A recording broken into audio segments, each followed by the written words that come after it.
we inherited a mess.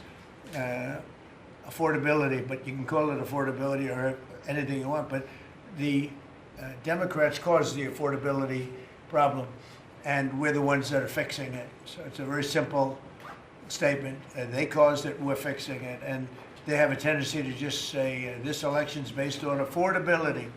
And nobody questions them, John, you know. Nobody says, oh, well, what do you mean by that? But they just say the word. They never say anything else because they caused the problem, but we're fixing the problem. And we're pleased to be joined today by many of the wonderful members of the farming community, as well as the Secretary of Agriculture, Brooke Rollins. Brooke, thank you. Thank you, sir. Treasury Secretary Scott Bessent. Thank you very much, Scott. Senator John Bozeman. Thank you, John. Good job. John Hoeven. Thank you, John. And Deb Fisher. Thank you very much. As well as Representative Austin Scott, who's been with us right from the beginning. Thank you, Austin. Good job. I'm delighted to announce this afternoon that the United States will be taking a small portion of the hundreds of billions of dollars we receive in tariffs. We are making a lot of money from countries that took advantage of us for years. They took advantage of us like nobody's ever seen. Our deficits are way down because of tariffs. I guess because of the election. Because without the election, you wouldn't have tariffs. You'd be sitting here losing your shirt. But we're taking in billions. We're really taking in trillions of dollars, if you think about it, Scott, because the real numbers, you know, when you think of all the money being poured into the country for new auto plants and all of the other things, AI.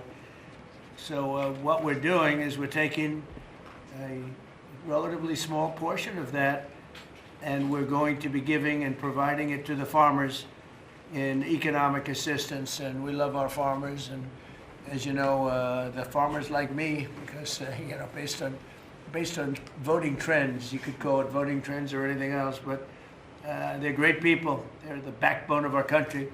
So we're going to use that money to provide $12 billion in economic assistance to American farmers. $12 billion is a lot of money, Meryl. What do you think? Peanuts for you, though, right? Peanuts. She's a farmer of rice. This relief will provide much-needed certainty to farmers as they get this year's harvest to market and look ahead to next year's crops. And it'll help them continue their efforts to lower food prices for American families. And again, we inherited something that we inherited the worst inflation in the history of our country, and we're taking care of it.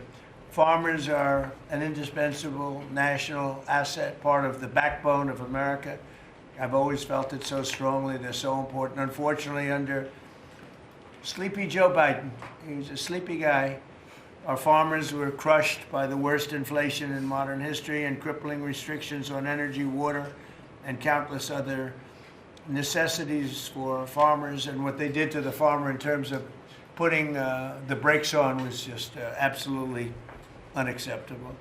In my first term, we had an agricultural trade surplus by a lot. We had a big surplus, meaning we were exporting American agricultural products all over the world, making a net profit, and in many cases a very substantial profit. He came in and ruined it. Biden turned that surplus into a gaping agricultural deficit that continues to this day, but we're knocking it down. It's starting to go very good. In fact, China, as you know, is buying a tremendous amount of soybeans, and the number, I spoke with President Xi recently, very recently, and I think he's going to do even more than he promised to do. So I think the relationship is a very good one. I think he's going to do more than he promised to do, and what he promised to do is a lot. So we're very happy with that. In the last year, Biden bankruptcies rose by 55%, having to do with farms. So farm bankruptcies under Joe Biden went up 55%. That's not good. But now we're once again in a position where a president is able to put farmers first, but unfortunately I'm the only president that does that. On day one, I terminated the Green New Scam. Energy prices are down, gasoline prices are down. We've slashed record numbers of crippling regulations, and we're working on huge trade deals, already securing $60 billion in agricultural purchase commitments. And, you know, Biden made none. He didn't make any trade deals having to do with the farmers or any of it. It's crazy. China committed, he was the worst president in the history of our country, by the way, in case anybody has any questions. China committed to over $40 billion of soybean purchases, and that's a commitment. And I asked President Xi if he could even up it. And I think he'll do that. I mean, not a commitment. The 40 billion is a commitment, but the soybean farmers are quite happy. Since my successful meeting in South Korea with President Xi, purchases have been made and soybeans are being exported out of the United States to China as we speak. And I say that our soybeans, I told this to President Xi, our soybeans are more nutritious than competitors. Somebody said, is that a Trump statement or is that real? In fact, you know who asked me that question? President Xi asked me that question. He said, really, I had never heard of it. And he was a food purchaser for a long time. But that's what I hear. And Japan agreed to $8 billion in purchases of corn, soybeans, ethanol, fertilizer, aviation, biofuel, and rice. You know, Japan never bought rice from anybody else. It's like a very important thing to them. And they agreed to buy rice, okay? Absolutely. So I also proudly signed into law the largest tax cuts in history, and the one big, beautiful bill, the monumental tax relief bill that is benefiting very, very strongly, benefiting the American farmer. And I think also for farmers, we have, as you know, and we got this, the estate tax, or the death tax, as they call it, on farmers, on small businesses. You don't have to pay it anymore. A lot of farms, you love your children, and your children are great, and they want to be farmers, and you leave the farm with your children, and a lot of farms are, you know, sort of cash poor, land-rich cash poor, and the kids would go to the local bank or to any bank, and they'd borrow money to pay the estate tax, and they'd end up losing the farm. They go bankrupt, and a lot of death too. You know, literally, because they love their farm and they love their business and they love that way of life, they end up committing suicide. A lot of suicides. We have no more estate tax. How about that? Do you have children? I do. Well, let them know. Now, if you love your children, then it's good. If you don't love your children, you don't have to leave them anything. It doesn't matter what I just said. They're still young. I still love them. I have a feeling you love them. I still love them. I have a feeling you love your children. But the estate tax is a very big thing, so you don't have estate tax. You die, you leave your farm or whatever, or small business to your children, you don't have to pay estate tax. It seems to affect the farmer more than anybody else, because you can have a farm that's very valuable, and therefore you have to pay a big tax, but it's not a big value in terms of cash. Maximizing domestic farm production is a big part of how we will make America affordable again and bring down grocery prices for American families. And again, these are prices that we inherited. When I left, we were doing incredible. In 4 years, what they've done to this country and so many, and not even mentioning the border and the criminals allowed into our country and all of the other. So I just want to say it's a tremendous honor being with you. I'd now like to ask Secretary Rollins to provide some of the details, followed by Secretary Bessent, Director of the National Economic Council, Kevin Hassett, Senator Bozeman, Representative Scott, and then we go to a couple of the farmers' representatives, but we'll all get involved a little bit. You can speak. Anybody is shy to speak in front of the press, and I don't blame you if that's the case, but farmers, Court Holub and Merrill Kennedy will say a few words also, and then we'll have a little discussion, okay? Madam Secretary. Thank you to the greatest boss in the world for a long time now. It's just an honor to be here. I'm going to keep my comments very short because I really want to make sure that you and the world gets to hear from our farmers. So a couple of quick points. Number one, this country and our farm economy is facing a crisis that we inherited that most of these farmers have not seen in their lifetime. Profitability is down. It's just one crisis after another. When we came into office, sir, when you did, and you were sworn in on January the 20th, as you mentioned, not one new trade deal had been struck in 4 years. The cost of inputs for our farmers, fertilizer up 36%, manual labor up 47%, interest rates up 73%, 3%. When you combine the cost of inputs for our farmers married to no new trade deals, and then you're facing an administration whose priorities were DEI, climate change, putting the farmer aside. I mean, it was an absolute war on agriculture and on our rural communities. That all changed on January 20th. So as, sir, we are working, and you have been just so resolute. I mean, these are our people. Rural America is the fabric of our country. This is the way of life that preserves the American dream for the next 250 years as we celebrate the first 250 years. So we began to go to work immediately. What these elected officials sitting across from us did with the One Big Beautiful Bill, with a lot of help and direction from you, was the largest investment in rural America in any of our lifetimes. We will begin to see that effectuated next year in 2026. As we have fought to bring input costs down, you have talked about, and even this weekend did an executive order, signed one, on looking into the reason that so much of these costs have been driven up over and over. Equipment, again, fertilizer, seed, et cetera, et cetera. We have to make sure we understand why that is. And then the continuing of the additional trade deals across the world. And no longer will America be held and beholden to the regime of other countries' tariff infrastructure. Instead, we are moving our products out across the world.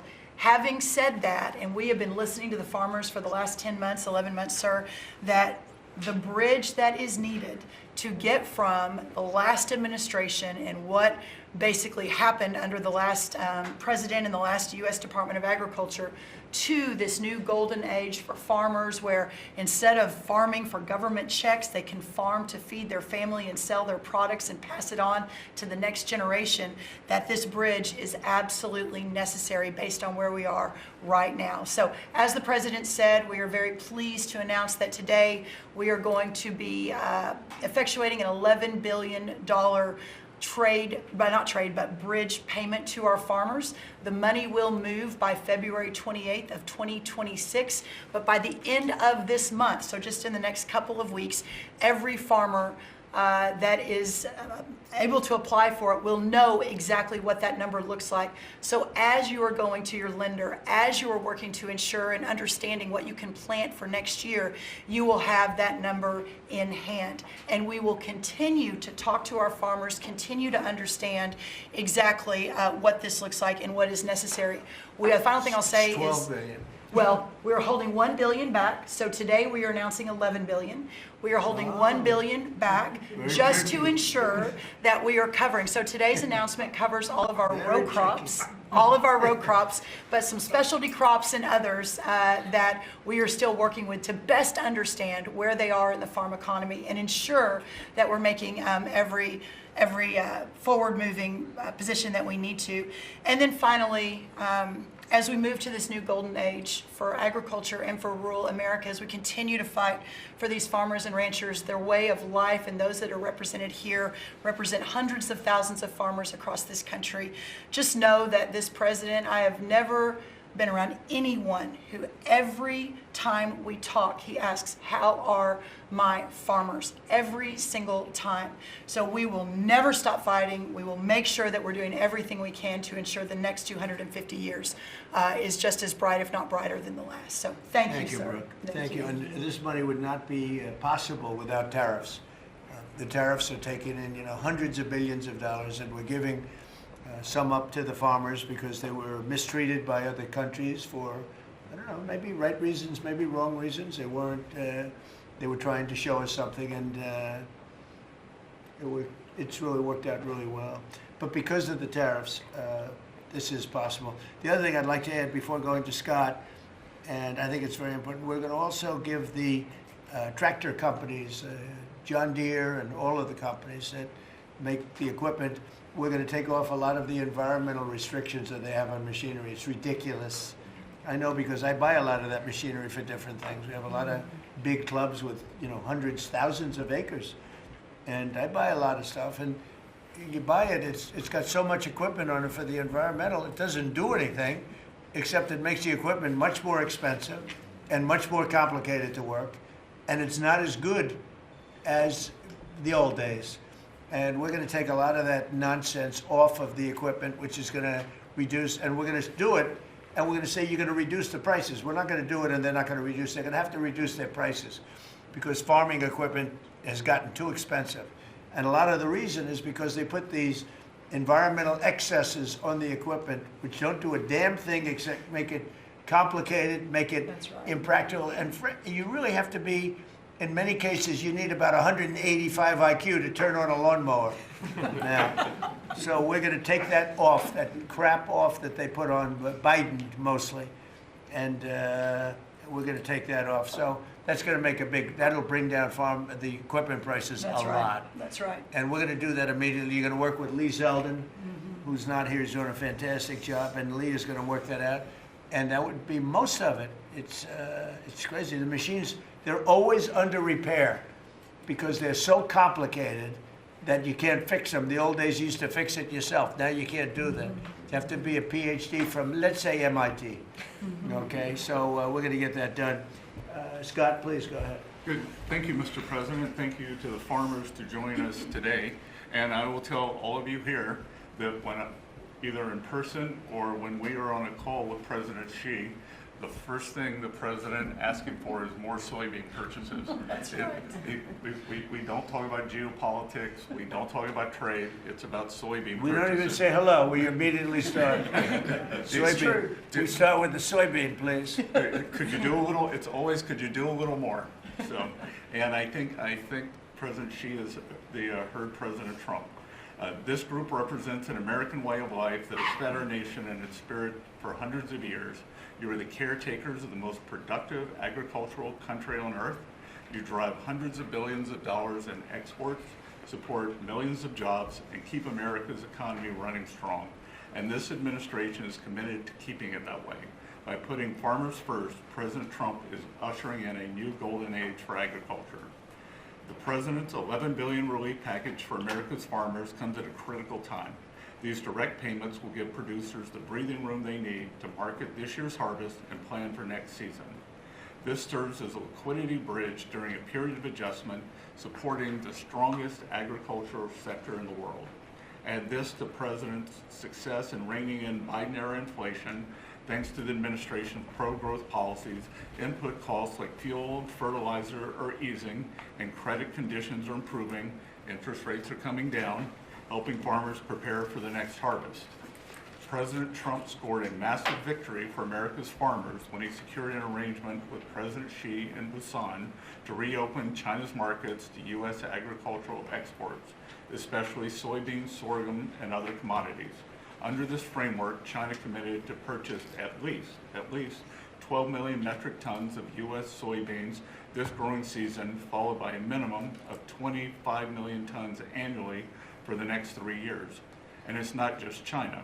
At the President's direction, Treasury, USTR, and the Department of Commerce have secured supplemental purchases of U.S. agricultural goods in major trade agreements across the world to open new markets to America's farmers. The One Big Beautiful Bill also delivered transformative benefits for America's small farmers.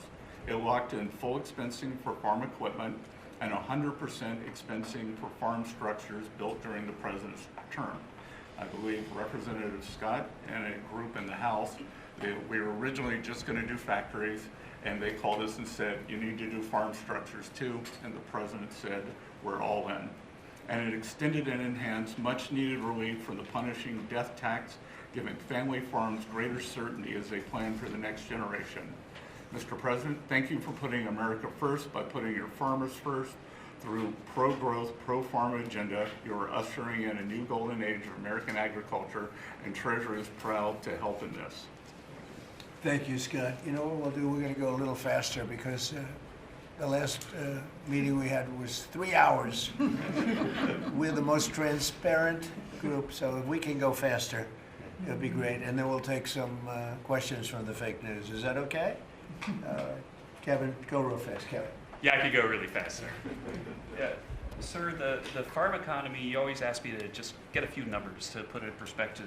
And as I've looked through the incredible performance of these people that work so hard and are such important people for keeping communities alive, the thing that struck me the most, because you and I were here in the White House during COVID, is that during those terrible COVID times, farm production didn't go down. Like these farmers, they went to work every day and they produced so much. But then Joe Biden came in, so we had COVID, and farm production didn't go down. And then Joe Biden came in and he really wrecked the farm economy. And so during Biden's term, 150,000 farms closed, sir. 150,000 farms closed after we went through COVID and we didn't have a problem. Now, why did we do it? Why were we able to do that? I'm going fast. The first is that, do you know that expenses for farms fell 5% while we were here because of all the things that we did, expensing and everything else? But under Joe Biden, they went up 13% because of all, the regulations, energy, everything else. But the thing that really jumped out at me the most is because you had high growth and low inflation. Interest expense for the farm economy fell $120 million per year while you were there in the White House. But under Joe Biden, it increased by $8 billion per year. And so you wonder why it is that we need this $11 billion, maybe $12 billion to build a bridge loan to America's farmers. It's because we know how to fix it, but there really was a hole that was dug in the previous administration. Thank you. Hope it's Thank fast you very enough. much. Good, that was quick, that's good. Appreciate it. Senator, please. Yes, sir. No, thank you so much. Thank you for convening us this great announcement and all your hard work for farmers. I think I was reading the clips, and I think yesterday you talked about, Mr. Secretary, about farmers needing certainty, and which is so true. This bridge note is one of those things that provides certainty. I also, as I was reading that, thought to myself, the one thing that farmers can be certain of is the fact that you've got their back, and you proved that through the years in the last administration and now this. I was giving a presentation to the Senate a while back, and I was talking about us having the cheapest, safest food supply of any place in the world. It's not just about the farmers in rural America. And so Marco Rubio was sitting by me prior to coming over here and becoming the great Secretary of State. But he punched me and said, "John, always remind him," he was head of the Committee on Intelligence. He punched me, he said, "Always remind him, food security is national security." So this is important for so many different reasons. And again, I appreciate you for recognizing that, not only now, but when you were campaigning in your first election, how you treated the farmers in your first administration, and now stepping up. So we look forward to helping you. If we need some additional help, looking to Congress, or whatever, we'll be there for you. So We're taking in so much money with the tariffs now that it's such a pleasure. Without it, we wouldn't be able to help you. We're making our country, we're the richest country in the world now. And, we have a big decision. Hopefully we're going to get the right decision. It's such a big thing in the Supreme Court right now. We have a lot of bad people opposed to us, people that hate our country. Other countries are involved, some real sleazebags that I know, political sleazebags. And they're trying to take that away from us. And we have other methods, but they're not as powerful. They're not as quick. Some of the wars that I solved wouldn't have been solved using those methods. So it's a very important thing, the tariff. The decision of the Supreme Court's a very important thing. And Scott, we can do it other ways, but it's slow and it's cumbersome, and it doesn't have the power. It doesn't have the national security power that we have. So I hope we're going to be successful. That's all I can tell you. Austin, please. Thank you, John. First of all, President, thank you for the selection of Brooke Rollins as Secretary of Agriculture. That was a big first step. You want to keep her? Absolutely. Can I Absolutely. butt in and second that? She's not only her, but her staff does a tremendous job. I agree. And Remember we really eggs? do Remember we came in appreciate and all she does. Absolutely. the people in the media, I'm going to be nice, people in the media were 3 days into offices here, right? They're saying egg prices are up like 90% more than that. And I said, I just got here. I didn't know about it. Anyway, she got those prices down to below what they were before. She's doing a great job. Now beef is starting to come down. And some other things are starting to come down. Again, we inherited these problems, but we're getting them down. Go ahead, please. She's a Austin. fact-based decision maker, and the egg issue is where I learned about her. She said, we're not going to use a vaccine that doesn't work. We're going to develop a vaccine that does. Right. And that is 100% what it takes. And so we have to make decisions based on facts. And President Trump, the trade issues, I want to thank you for exposing what other countries are doing to us. Yep. I want to mention one specifically for the benefit of Kevin and Scott. I hope they're paying attention to it, but the European Union deforestation regulation, where they are imposing on our landowners rules that were established for Brazil, and now they're telling the American farmer what they can and can't do on their own land through this European Union deforestation regulation. Now, what does that tell? Explain that. They are telling the American farmer that if their timber is cut and they are going to use that land for pasture land or for production agriculture, that they will not take the timber or the byproducts from the sale of that timber. And I have talked with James a little earlier about we need to make it clear to Europe, Mr. President, If you could give me a 2-paragraph statement on that, I will give that to them, and they will do what they have to do. Yes, sir. We're always helping them, and they do this kind of stuff, and they pass little regulations that cost billions of dollars. It takes them 2 minutes to do it. They do it. Very tough, no good. You give me a couple of paragraphs. That's all. We don't have to do a lengthy study, and I'll get that changed fast. Okay? Thank you very much, President. We love you. It's incredible. It's incredible. I mean, every day it's something else. A country that can't feed itself doesn't know what freedom is. And so thank you for making sure that our farmers have the tools that they need so that we as a country can feed ourselves. Well, just what you said to me about, the European Union. Now, that guy's the European Union, right? We have to be able to act quickly with tariffs. We can't just, go to a committee, go to a study that takes 7 months and talk. We got to be able to act quickly. So thank you very much. John? So, thank you. I think that's the message from farm country is thank you very much. In the Working Family Tax Relief Act, or as my young staffers call it, OB3, there is a tremendous amount for farmers and ranchers. You mentioned the credit as far as estate tax, which is so important. You analyzed it just right. But also in there, we enhanced ARC and PLC, which is a countercyclical safety net, thanks to the strong leadership of Senator Bozeman and our colleagues in the House. We also included the Farmer Act, which was my bill to make crop insurance more affordable. These tools will kick in next year, Mr. President, in a big, big way for our farmers, big time. And people aren't even really looking at it yet, but it's going to be a very big deal. So today is all about bridging to get there. And I want to thank Secretary Bassett and Jameson Greer. They're tremendous, and they're negotiating hard out there for farmers and ranchers. And I know it's because you're setting the tone. But this is that bridge, and so we need to come back to Secretary Rollins. Thank you. Your leadership on this was vital. And Mr. President, you're right, they love you in farm country out there. All you have to do is drive out and see the flags and the signs all over the fields. On the hay bales, right? It's a great honor. They're great So, people, the best people. This is really important. Really important for our farmers and ranchers. Thank you very much. You're doing a great job too, John. Thank you. And whatever we need, we get through the Senate, we get through the House, we'll get it done. I think we'll start maybe with Court Hollow, and you come from a place that I'm very happy with. I hail from the great state of Iowa.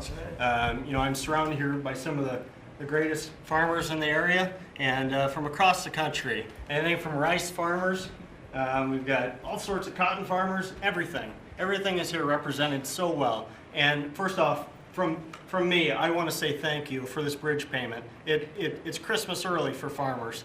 And just to kind of have an icebreaker here for the story, I've got a 2-year-old little boy at home. 2-year-old little boy and a 4-month-old little girl. And the other day I was reading my little boy a story at night, putting him to bed, and he said, "Daddy, I don't want Santa Claus to come to our house for Christmas. I want President Trump." and I think, Mr. Trump, I think you brought Christmas to farmers. With this bridge payment, we'll be able to farm another year, help us get by. It's such an honor to be here with you. I lost my grandfather and a hired hand in 2002 in a farming accident. And he instilled in me at an early age to love the land, to take pride in what we do. Was that a machine accident? It was a machine accident. And it gets in your blood to farm. It's in our blood. Despite what happened, I want my 2-year-old to farm. I want my 4-month-old daughter to have an opportunity. And what you're doing here in DC is working. You have a backbone to stand up to other countries for trade. You're getting things done. Tax provisions. I'll be able to potentially pass on a farm to my children because of you.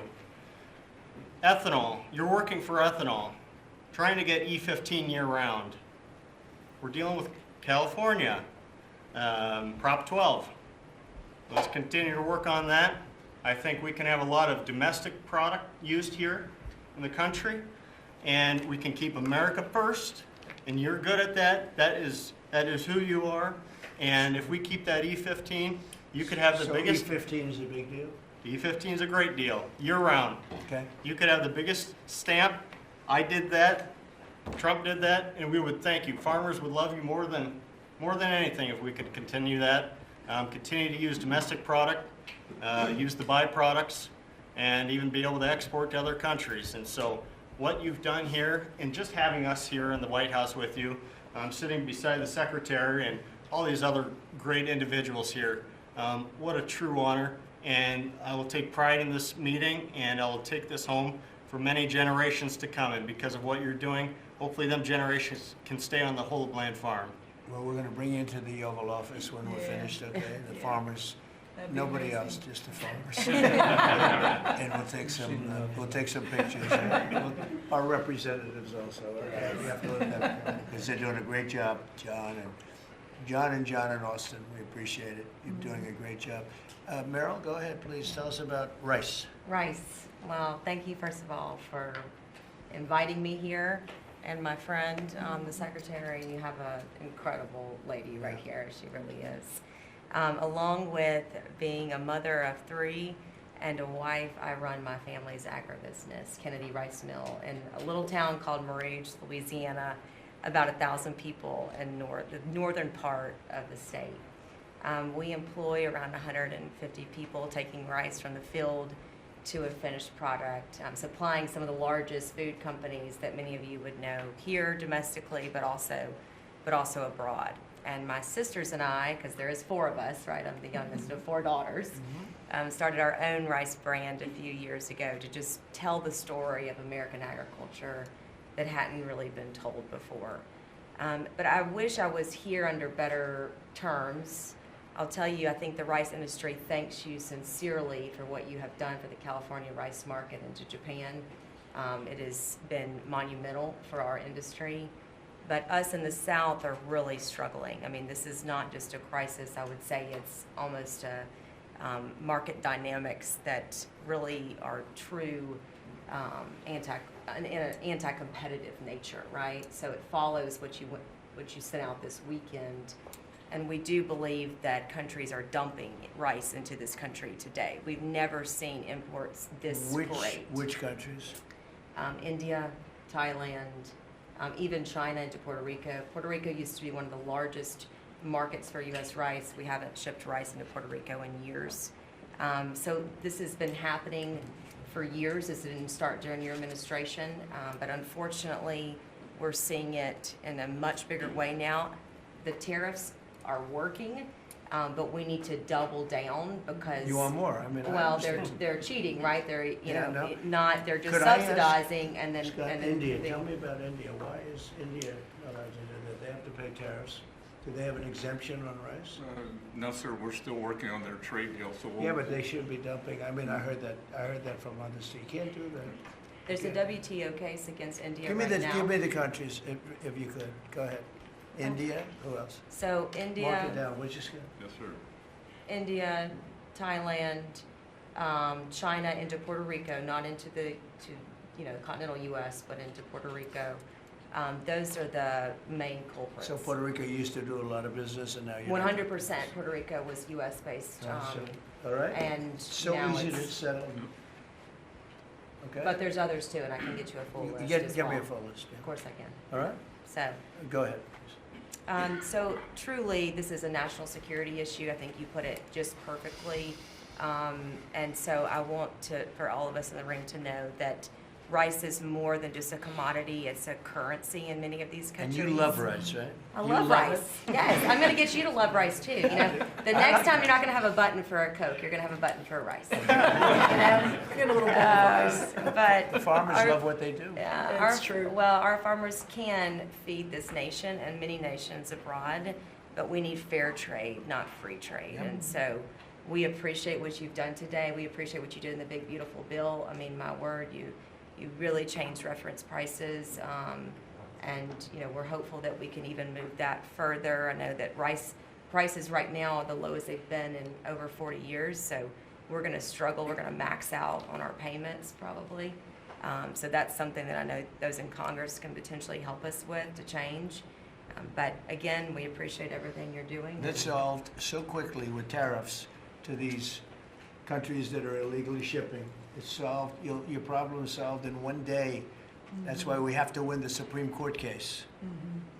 In one day, that problem's solved. It's so unfair. They go out of business. They put everyone out of business. That's what they did to our car industry. We lost more than 50% of our car industry because of that. We lost our chip industry. It went to Taiwan because of that. If you had a president that said, no, you can't do that, it's 100% or 200% tariff on chips if you make them outside of the United, we would have never lost our chip industry. But we're going to have 40 or 50% of it back very shortly because they're all coming in now from Taiwan. They're building chip companies. But it's the same thing with rice. Thank you, darling, Yeah. very much. Thank Really you. nice. It'll be good. We'll Thank you. get it solved very quickly. We just need the countries. We just give us the names of the countries. Yeah. Tariffs, They again, own the it largest solves the problem in 2 minutes. Yeah, they've bought the largest brands at retail too, right? So they have an incentive to subsidize their products so that they can keep it on Yeah, shelf. who did that? The Indians own the two largest brands. They won't take care of it. It's Thank it's so easy. So, do you have any questions? Yes, President Trump. How are How you? about keeping it on farming? Your team answered all of my questions on farming, but I do. Do you have a farm Mr. question? President, in the interest of affordability with this aid package, I assume that that's something you want consumers to see before midterms next year. How quickly will that affect prices at the grocery store? Well, I think the prices are going to be going down already. I mean, the prices are way down. We brought prices way down from what it was. We inherited high prices. We inherited the biggest inflation in the history of our country. That means prices going up. And we brought it down very substantially. Now inflation is essentially gone. We have it normalized, and it'll go down even a little bit further. You don't want it to be deflation either. You have to be careful. But we brought it way down. We had inflation that was the highest in the history of our country. They say 48 years, but I say the history. 48 years is pretty bad too, right? So we're solving those problems. President Trump, We're would bringing you- them way down, yeah. Would you consider MAHA incentives for farmers that go by MAHA guidelines? Well, a lot of the farmers like those BAHA guidelines, yeah. So, I mean, they do. We like BAHA. How do you feel about Yeah, that? let me answer that. So this is another reason, I didn't mention it, but this is another reason I think that what we're moving into is a golden age for agriculture. As Secretary Kennedy and I, and across our cabinet with the president's leadership, focusing on making America healthy again, the undergirding foundational effort in that is our agriculture industry. It is our farmers and our ranchers. So as the new dietary guidelines come out in early January, where USDA alone spends $400 million a day on nutrition programs, that's a whole other SNAP, fraud, et cetera. But when you think about what a market mover that is, as we begin to move the market toward more locally produced, American-made, healthier products, closer to the schools, the hospitals, et cetera, you again begin to open up so much of the market for the great products produced by these farmers instead of ultra-processed foods out of a box. So there's a lot that's going to be coming on that as well. I'm really excited. President, I have a question. It's not related to farming, but if you'll entertain. I'm Kara from Lindell TV, Kara Kashnova, and I'm not fake news, just so you know. And everybody's talking about the pipe bomber over the weekend, the suspect that was taken into custody. I reported on Biden's kangaroo court for 4 years, and this is an important question to me. Everyone knows that J6 was a Fed's direction to set you and your supporters up.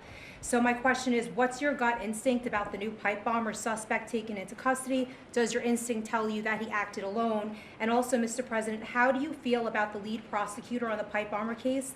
Jocelyn Ballantine is the same prosecutor that allegedly asked the J6er to lie to frame you for J6 when you did nothing wrong. What are your Yeah, thoughts? well, thank you. I really appreciate that question. It's sort of a statement, and I appreciate it very much. Jocelyn is being looked at. They all have to be looked at. What they're doing is so bad. This was a whole Democrat hoax. The whole thing was a Democrat hoax, and it's all being looked at. I appreciate Is that. this the final aid package, Mr. President, or is more expected? Is this the final aid package, farm aid It package? depends on where we go. China's buying a lot. Other countries are buying a lot. And, you know, the interesting thing about the farm, they don't want aid. They want to just have a level playing field. No, please. I've seen that more with farmers than anybody else, any other industry, right, Deb? Right. We've seen it more with farmers where I've had meetings like this, and primarily in the first term, and we did a great job. We turned it around. This is going to be the golden age. But the farmers don't want aid. They want to have a level playing field, because if they have a level playing field, they'll do better than anybody else. They're better than anybody else. Our product is incredible. Our machinery is incredible, right? I mean, we do have the best machines. It's a very big statement I made, though. The environmental excess that we have put onto our tractors and all of our machinery. Do you all agree with that, by the way? You don't Yeah, it's got to go. It doesn't do anything except make the machines break all the time. Yeah. And I must say, I like to buy old machinery. I said, buy old, Yes. because it's better. The new stuff is terrible. It never works.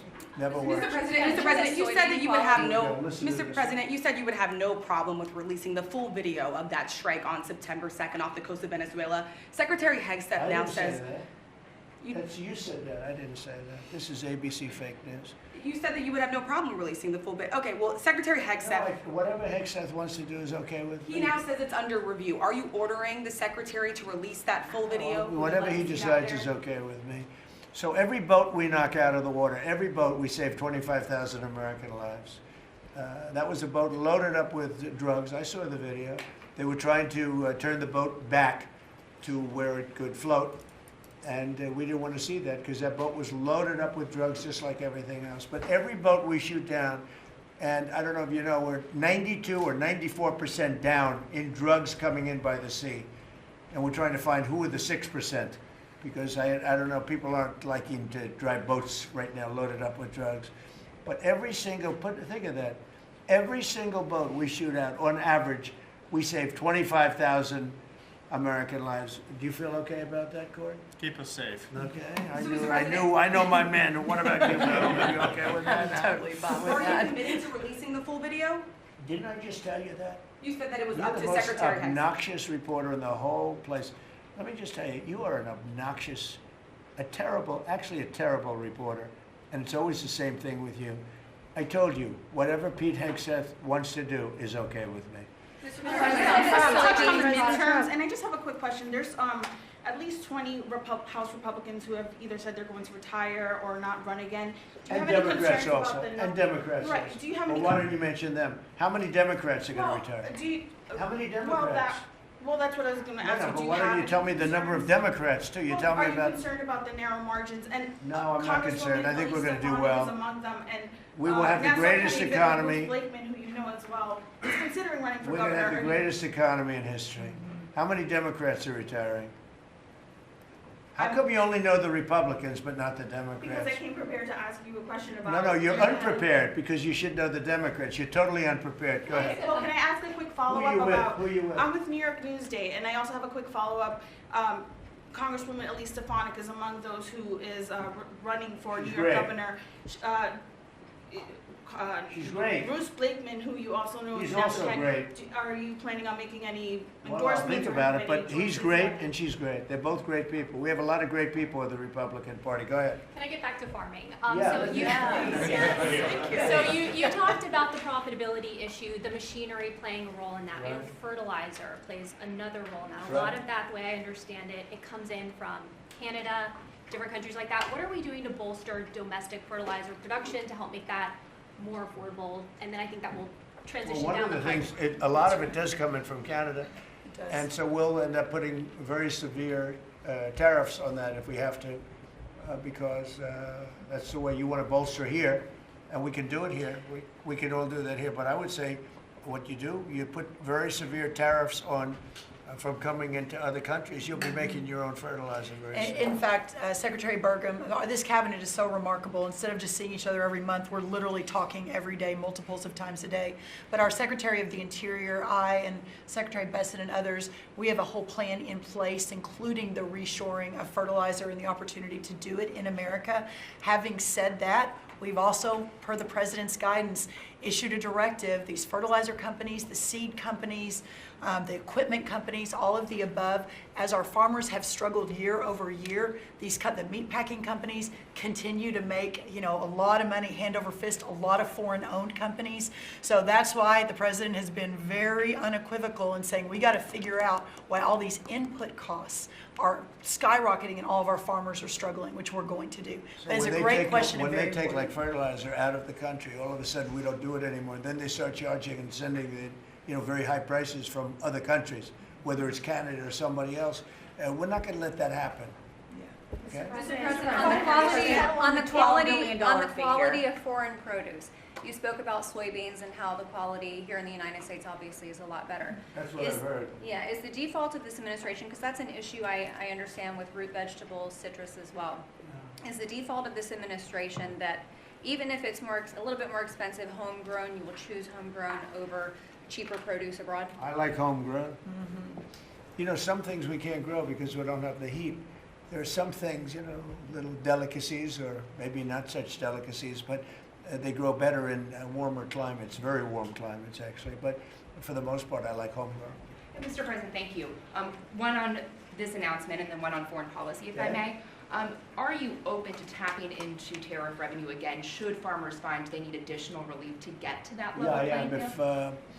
we're going to make the farmers so strong, and I'm not even talking about financially, because they just want to be able to produce what they can produce, and we're going to make them so strong that it will be indeed a golden age for farmers. And then on Russia and We had it going in the first administration, and then Biden came in and ruined everything. They had no idea what they would. They did. I mean, I think they hated the farmer. I love the farmer.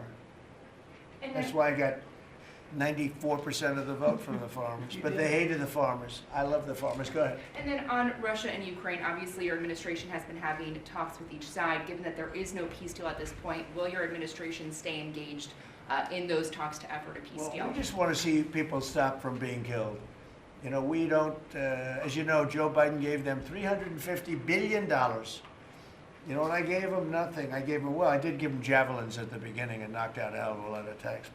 And Obama gave sheets. Remember, Obama gave sheets and I gave javelins. But no, we have a great situation going over there, except for one problem. You got a lot of people dying, and I want to see that stop. So you have mostly Ukrainian soldiers and Russian soldiers. Last month, 27,000 soldiers died, mostly soldiers. A few people from the dropping of a missile in the middle of Kiev or wherever, which is a terrible thing. But mostly soldiers. 27,000 soldiers died last month. That's what I want to see stopped. We, as you know, we now sell equipment to NATO at full price, and NATO takes that equipment and probably gives it to Ukraine. I guess they could give it to others too, but for the most part, give it to Ukraine. And they're working with Ukraine in terms of distribution of equipment, missiles, etc. But we aren't spending money. What we are doing is spending time on a humane basis. We want to see if we can stop the killing of 27. It would have never happened. This war would have never happened if the election weren't rigged. If I were president, this war would have never happened.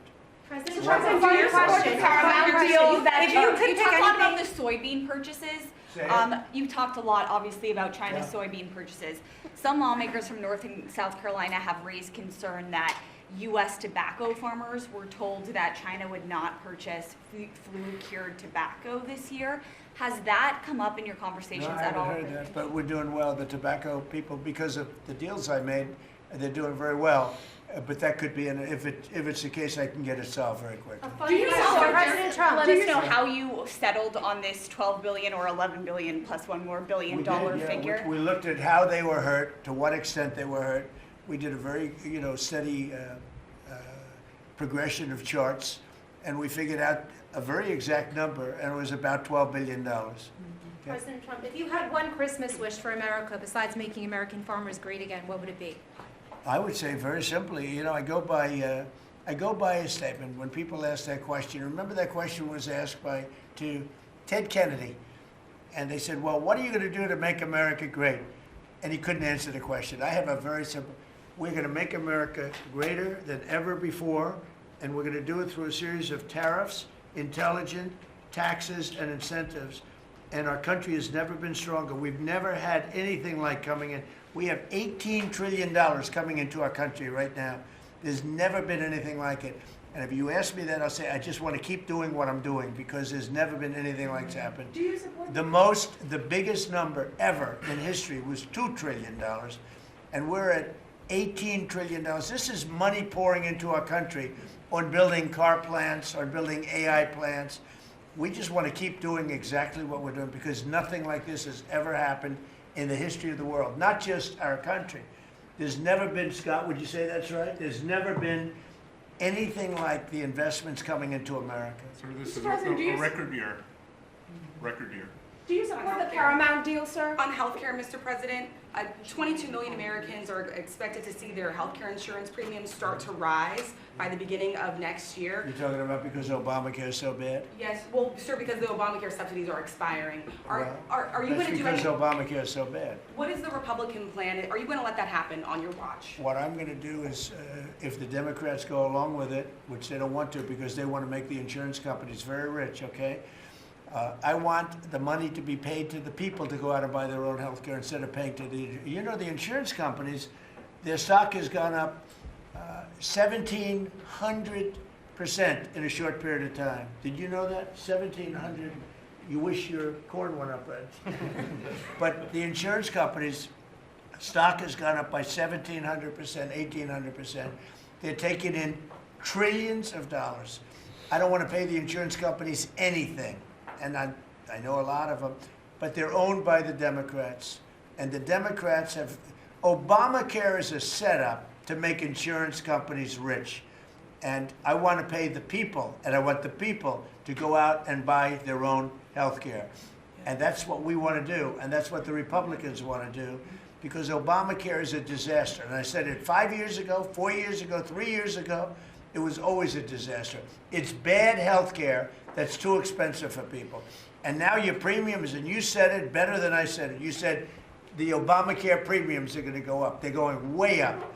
And what I want to do is have the money. And you know who's getting that money? A lot of it is the insurance companies. I want the people to get the money and go out and buy their own health care. And everybody wants that, right? Okay. When Mr. President put that bill on the floor, sir. Do you have any reaction on the fine that was imposed to X by the European For what? Union? To X, to the platform X, the fine Wow, that the that European was Union pretty amazing. You're talking about, is that European Union or is it, who did that? European Union or UK? Yeah, the European Commission. Whoa, that's a nasty one. Do I you don't consider it know. an attack? Elon has not called me to ask for help on that one. But no, it's a tough thing. I don't think it's right. No, I don't think it's right. I don't see, how they can do that. No, I'm not. I'll speak about it later. I'm going to get a full report on it. Look, Europe has to be very careful. They're doing a lot of things. We want to keep Europe. Europe is going in some bad directions. It's very bad for the people. We don't want Europe to change so much. They're going in some very bad directions. That was a big thing. You directed a review of the childhood vaccine schedule, possibly to match what is on par with peer nations in Europe. Would you support ending federal mandates and just making those recommendations for schools? You're gonna have to say it again. As far as the Louder. as far as the vaccine schedule for children, would you support ending the federal mandates and making it optional for schools? Well, we're looking at a lot of things having to do with vaccines and with the different. I think we take like 88 different shots, all wrapped up in one big glass of stuff like that, and we're going to be reducing it very substantially. Do you support the Paramount It'll be safe, bid, Mr. President? but we're going to be reducing it very Do you substantially. support the Paramount bid for Warner Brothers that came I don't this know enough morning? about it. You spoke about Netflix last night, saying you have concerns about them. I know the companies very well. I know what they're doing, but I have to see what percentage of market they have. We have to see the Netflix percentage of market, Paramount, the percentage of market. I mean, none of them are particularly great friends of mine. You know, I want to do what's right. It's so very important to do what's The right. Paramount deal was supported by Jared Kushner, Mr. President. Would that impact your decision? If Paramount is, I don't know. I've never spoken to him. He's really trying to work on Gaza. I think his primary thing is Gaza. If you're making house visits on Christmas Eve, as he suggested, does the beast need to be fitted with sleigh rails? You want to answer that question? Absolutely. We should put sleigh rails on the beast, yes. Madam Secretary, do you support that? Go ahead. That Republican plan that you just talked about when it comes to health care, when do you expect Republicans to put Oh, that we're on? looking at it very strongly, and we're also going to the Democrats and asking them to do it. The Democrats want to make the insurance companies rich. They're all paid off by the insurance companies. A tremendous amount of the insurance company funding goes to Democrats. Why don't you ask that question of the Democrats? Because I would love to do it. I'd love all of the money to go to the people. They go to the people. You know, I put that out 2 weeks ago. It became #1 viral. People love it. I want the money to go for healthcare, to go to the people and let the people buy their own healthcare through an account. They can buy their own healthcare. And everybody loves it, except for the Democrats. And you know why they don't? Because they're paid off by the insurance companies. Okay, what else? Yeah, Alina Habba says she's stepping down as U.S. Attorney for the District of New Jersey after the courts disqualified her. Do you have any comment on that? Well, she's not disqualified. You've got a blue slip thing that's horrible. It's a horrible thing. It makes it impossible to appoint a judge or a U.S. attorney, and it's a shame. And the Republicans should be ashamed of themselves that they allow this to go on, because I can't appoint a U.S. attorney that's not a Democrat, because they put a block on it. So if you appoint in Virginia or in New Jersey or in California a U.S. attorney or a judge, I mean, a judge situation is ridiculous. The only people that you can get by are Democrats, because they will put a hold on it. If I put up George Washington and Abraham Lincoln to be U.S. attorney in New Jersey, or to be U.S. attorney in Virginia, we have Democrat senators, they will not approve them. And this is a gentleman's agreement that's lasted for too long, and it doesn't make it, especially in light of what's going on today. It means you can't appoint a Republican U.S. attorney, and we don't play the same game with them, but they do. And I hope that somebody speaks to Senator Grassley about doing something about the blue slip, because I'm telling you, John, I put up great people, top people, highest education, the best lawyers to be like U.S. attorney, and both senators. It only takes one, but if they're Democrat senators, they say we're not going to approve it. I had a couple of them say, why don't you appoint Democrats? All because Senator Grassley, with his blue slip stuff, will not let anybody go by. By the way, the Democrats have violated the blue slip provision on numerous occasions, but we don't do it. And what it means is, I guess I just have to keep appointing people for 3 months and then just appoint another one.